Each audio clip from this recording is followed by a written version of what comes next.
I have two friends, Jeff and Maria, who own the Oak and Olive restaurant. With restaurants reopening with new strict customer spacing guidelines, new and creative ways to find seating has become important. So next to the restaurant, there's a strip of sidewalk that sits between the restaurant and the parking lot. The thought was to put outdoor seating along this sidewalk, and to make this a more inviting and comfortable space, it would be nice to divide or separate the seating from the cars in the parking lot.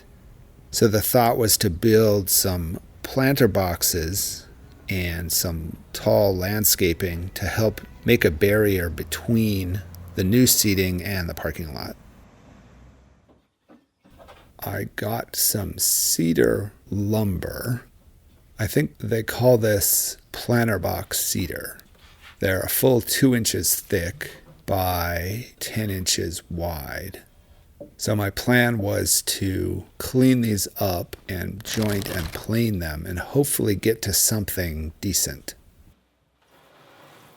I tried to fix a few of the cracks by gluing the wood back together again. And this worked in a couple of cases, and it didn't work so well in a couple of other cases. Then I face jointed pieces of cedar. The planter boxes are going to be 8 feet by a foot wide by about 2 feet tall. So the 8-foot pieces were a little long to work with on the jointer. So I made a quick jig from a 2x4 that would help me pull the 8-foot piece through the jointer. It sort of moves the back edge of the piece of wood up to the middle of the piece of wood, so I have something to pull on to move the piece of wood through the joiner. And it worked really well. And I edge jointed one side of these pieces, and I will cut the other side in a minute on the table saw. I'm excited to announce that this weekend is the Maker's Mob annual 72-hour summer sale.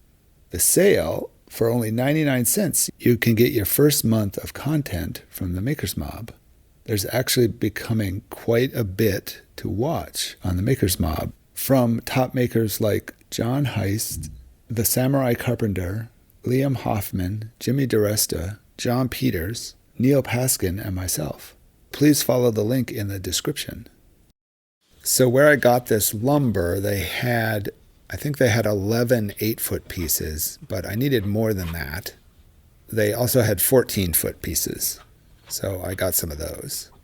But that meant cutting them down, and I wanted to cut an 8-foot section out of those pieces. So it wasn't necessarily just from one end, it was somewhere in the middle of the piece. So I made the first cut with the circular saw, and this doesn't have to be super accurate at this point. Then I made the second cut on the radial arm saw, as the piece was now short enough to fit on the table of the radial arm saw. Then I can plane the pieces. I emptied my dust bin for the dust collection just before I started this project, and I more than half filled it planing these pieces down. It had taken me about 6 months to fill the dust bin before this, so I did 3.5 or 4 months worth of dust in one evening. I can cut the pieces to the same width. As they were fairly rough, they were slightly varying widths. The way I wanted to do the bottom was to have it inside the bottom of the side pieces. So I wanted to cut a ravet around the inside of the box for the bottom to sit within, so that the bottom would be covered by the sides of the box, basically. So I cut that ravet on the table saw. I made the boxes 2 of these pieces of wood tall, So I put biscuits along the joint between the two pieces. I really like to dry fit biscuits because you never know if you're going to find one that you didn't quite cut right and doesn't let you close the joint completely.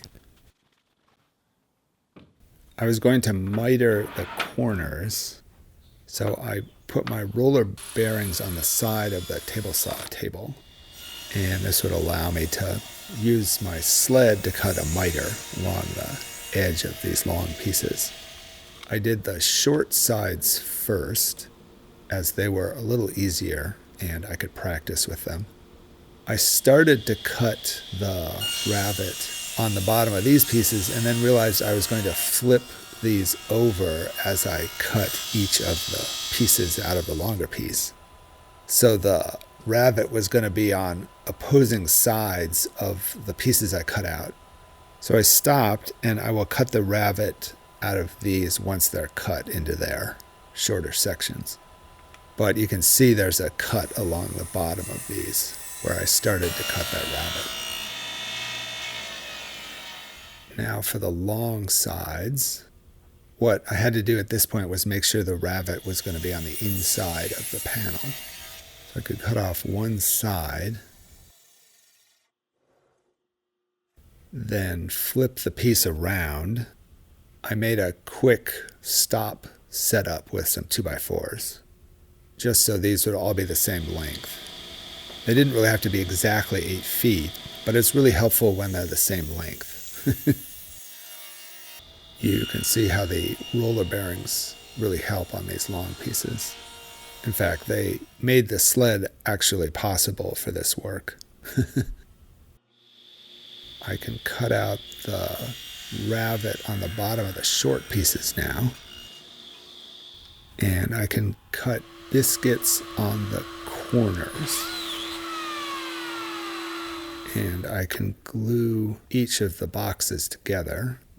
First, I fit everything to make sure everything was going to go together and my clamp setup was going to work. I have some long clamps for the long dimension of the box. So once everything was working, I could take the pieces apart and add the glue. I did one side at a time. Maybe that's obvious. And did a short clamp at each end, then put the long clamps on, then moved the short clamp down to the bottom and added a second short clamp for the top. And this seemed to work. And the top, I guess, actually being the bottom because I had them upside down. And I did all three that way.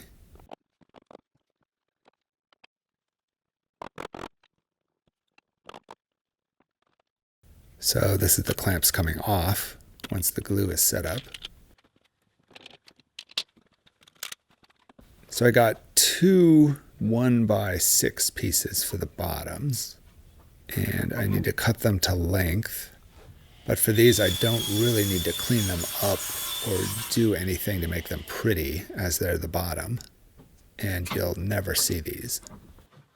I marked where I wanted to attach them. I wanted to attach them to the box as well as drill holes for cross pieces that will run across the width of the box.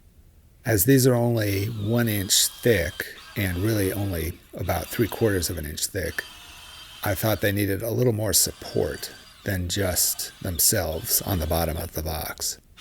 So I added those screw holes at this point. So I can put those in place. With the width, I got a gap down the center of the box. I'm figuring that will be used for the drainage for the box. And I can just add the screws where I drilled holes. I want to make the little cross pieces for the bottom. They're sort of like the joists for the decking of the bottom. But I'm putting them on afterwards, as they'll just attach to the bottom, but they'll give the bottom a little more stiffness. Okay, I'm going to have you hold these. Yeah. See where there's holes? Hole. I got Calvin to come out and help as I attached them, as I couldn't hold them or clamp them from the inside of the box and put the screws into the bottom at the same time. So I had Calvin just hold them in place while I put the screws in from the bottom. I can make the feet for the box. I had a little bit of material left at this point, so I jointed and planed that and cut the strips that I would need. The idea for the feet is to make a square block that's mitered down the middle so that I have two sides that are 90 degrees to each other that are side grain. So they'll match the sides of the box. I made a quick jig for my sled to cut a 45-degree angle into these squares. By cutting it down the middle, I can rotate one of the pieces, and then two of the sides are side grain, and re-glue those two pieces together. I can put finish on these now. I'll start with the bottom, and I thought I should put finish on before I put the feet on. I put finish on the bottom. And as I hadn't planed these, they were kind of rough and the finish was a little slow. I maybe should have planed them just a little tiny bit just to get a better surface so the finish would go on easier. Then I sanded the sides just a little bit. My new vacuum actually sucks so much you can't move the sander around when it's attached to the vacuum. Then I can put finish on the sides. And this was a lot easier because the surface was smoother. And I sanded the tops just a little bit. And I can put finish on the other side and the tops.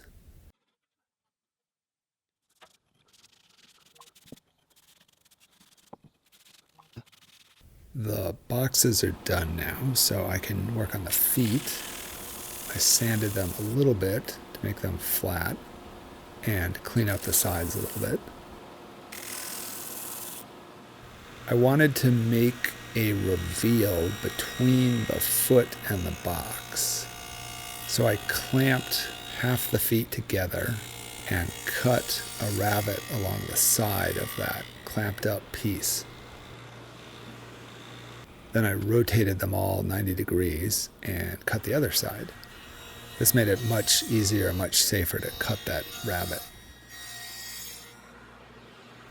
And the feet need a little finish. You can see how they're mitered here.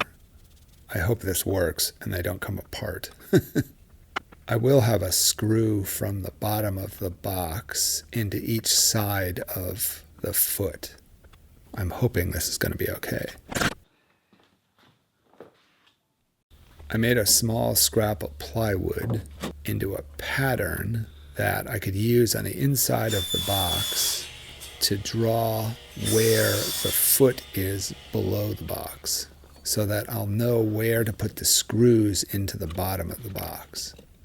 So I got the feet exactly where I wanted them, and I could put my little pattern piece in and draw a line around it. Then drill 2 holes and put in 2 screws into each foot from the inside. I had some steel corner brackets left over from the stair that we removed from our back porch about 10 years ago, and I finally found a use for them. I thought I'd put them on the inside corners of the planter box to help hold that joint together if the joint or the biscuits or the glue fails. And I wanted to make a cross piece in the middle of the box to keep it from bowing out. So I cut one of the steel corner brackets in half, and I can use that to hold a piece of wood that will bridge between the 2 long sides of the planters. So I found the center, And I put my piece of wood in, and then I could just attach the two brackets that I made from one bracket. The color on these brackets is the color that our house was when we first bought it. We've painted it since then. So my work on the planters at this point is done. Jeff and his friend Jeff came by to line the inside of the planters. This is just landscape fabric. The first one was slow as they were figuring out how to do this, and then it got faster. Then the next day, Jeff came by and we moved the planters over to the restaurant. I really wasn't going to be able to move these out of the shop by myself. With two people, it went just fine. It does smell good. And since they were 8 feet, they fit in the truck perfectly. The house on the corner, the blue house. And we were off to the restaurant where we unloaded them. We spent a bunch of time trying to decide exactly how they should go and how they should be spaced. But in the end, we ended up with about a foot gap between them so that you can walk between them if you need to, but it isn't super easy. And that puts them in the right location for the tables as well. And the tables came out. We needed to get a sense of where to put the umbrellas. And the trees showed up, and the plants showed up, and we discussed how those should go in and be spaced. Jeff added some gravel at the bottom. This will help with the drainage. See that? I added a piece of ABS pipe to each of the planters, and this will be a spot for an umbrella to go. This side of the restaurant faces east, so the afternoon sun is going to be brutal this summer. So having some kind of shade is going to be really important. Then we added a little bit of dirt so we could put the plants on that. And we got the plants spaced about where they should go. And we just filled the dirt in around the plants. You can see an umbrella going in. And that's about what it looks like. The plants are in, the dirt is mostly in. It's fun doing a project that has an impact at a bigger scale than I would normally do with a piece of furniture. So we actually, of course, had date night, as this was also the first night that Portland opened up restaurants, which was sort of our deadline. So we got to be one of the first to sit in this new space. And it actually works really well.